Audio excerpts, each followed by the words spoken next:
bit wider. Yeah. A little bit wider. A little wider base. Just a little bit wider base. You don't want to get caught in your heels too much because you're slower to react. You kind of want to always have your weight forward on your toes.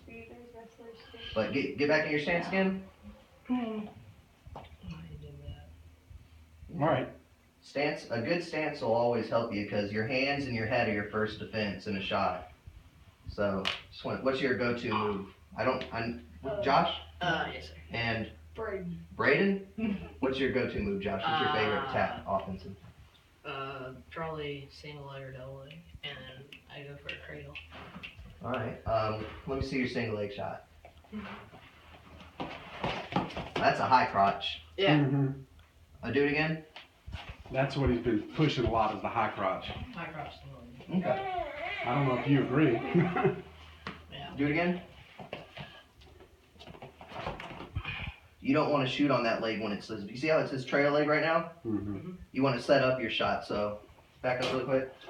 So if he's in his stance like this, I'm going to tie him up and move him. And then that way, see, now this leg's in front. So I'll have this leg forward so that I'm already ready to shoot, but then I'm right in, because you don't want to have to shoot all the way across his body, and that gives him time to sprawl or whatever. So if you're going to if you want to go to that leg, try and move him to get that leg forward. And then also another thing is keep your elbows in. Yeah. So move them and then do your high C.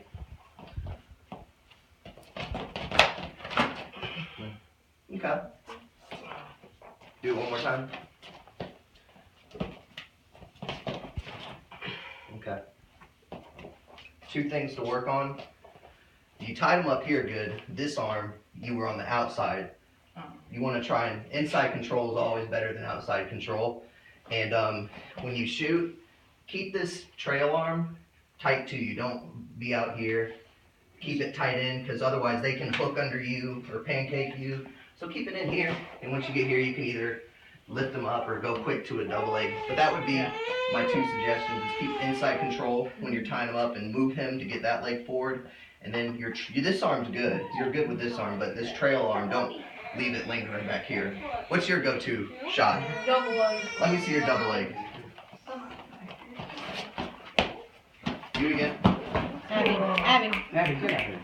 Come on. she's like, nobody got from my house. Do it slower for me. Abby. Okay. Abby. All right, back out. Do it fast one more time, like your normal speed. Okay. So do you always like to lead with your right leg first, or take your step? Yeah. All right. A piece of advice then, my decision would be start with it forward, because if you're starting with it back and then bringing it forward to shoot with, that takes up time, giving them time to react. So not that you have to always lead with that leg, but if you're switching, you know what I mean? Yeah. And start with your right. Are you right-handed, I'm assuming? Yeah. All right.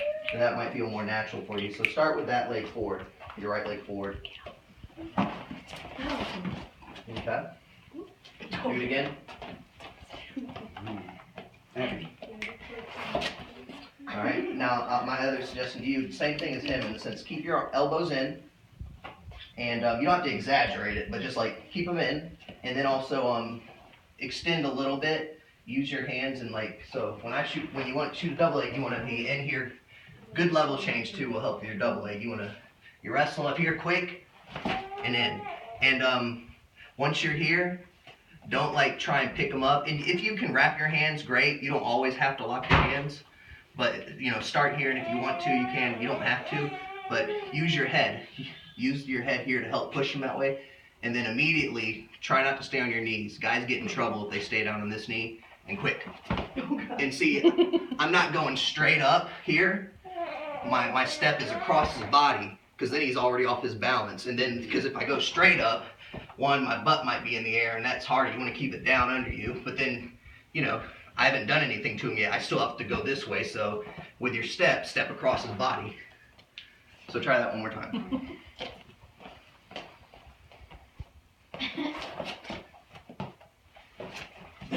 Better. Hey, Abby. Abby, go. Don't pick him up off the ground. Just when you go, just here. You step forward a little bit. I don't want you to get driven off the mat. Face him. drive towards me once you get in. Just drive.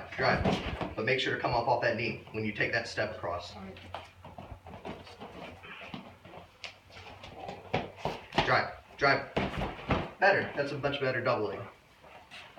Let me see your cradle. I'll do something since I did something on neutral. Let me see your cradle on the mat.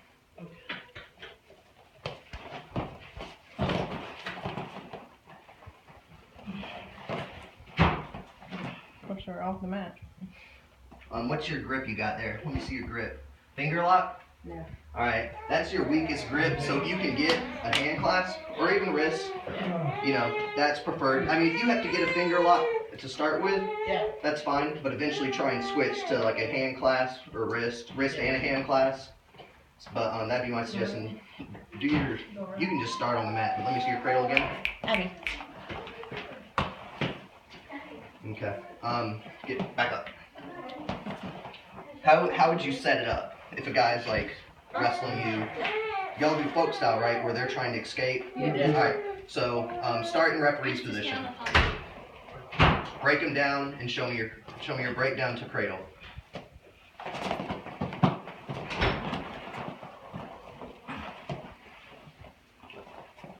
Boy, you run out of mat, but still.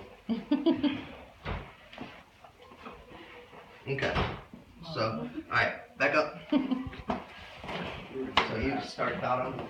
On your initial breakdown, you like to do an arm chop, I'm assuming, is that your go-to? Alright.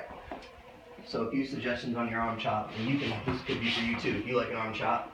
It's not about just doing it, this is not what breaks them down. Yeah. Use this back leg, drive them forward, and bring them down as well. And stay on them. One of the best things in like high school and college wrestling to keep a guy down is not wrestling off of him over here. Keep your weight on him, like this. And be on your toes too, because if I'm on my knees, which one do I feel heavier, this one or this one? Yeah, because I'm on my toes, not my knees. And if I'm gonna work my cradle, get flat, I'm gonna have my weight on him here, and I may even pull it like that, because it's kind of hard to do this and it always work. Yeah. I'll pull him in here, and I'll even see I'm hooking his back leg here, and I may pull him in, and now I've bent his knee up here, and then that way all I have to do is lock. I don't have to bend him to me to get it, but that way I'm setting up the position, and then when he's close, then go for the cradle, if that makes sense. So just a few things, and then, once you got him here, once you got your cradle locked, be patient. I've seen too many guys get a cradle and they just try and get them on their back as quick as they can. I mean, if you're running out of time, that's another issue. But if you got 20, 30 seconds on the clock, put your head here, walk them over, and be slow and be able to adjust. Because you don't want to be like this. Yeah. As we're going, adjust and make sure you stay over him too. That way it keeps the weight on him. And here's another trick. See this leg here? Get behind it, like this, and then walk him over. Is that uncomfortable? Yeah, it hurts a little bit too. I won't take you all the way because it kind of hurts, but that's another thing you can do. I love that, the leg, like you just did.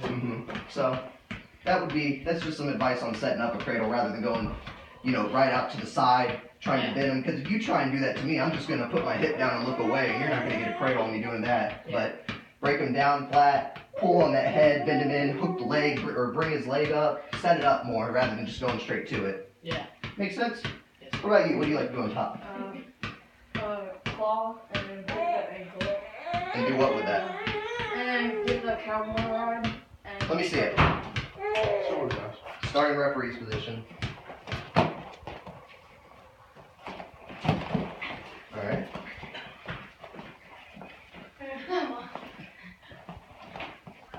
Oh yeah, it is. Put it on the back, then what? Alright, let me show you a few tips as we do that. You're hard sweating. So, again, same breakdown type technique. I always preferred an arm chop, but make sure you drive forward, keep your weight on them. If they're, get your arms out. If they're here, one-on-one here, bring it in. And then here's some advice for getting this arm out and around him and on his back. Because it's not going to always be as easy as you just did it. Turn, put your weight on him,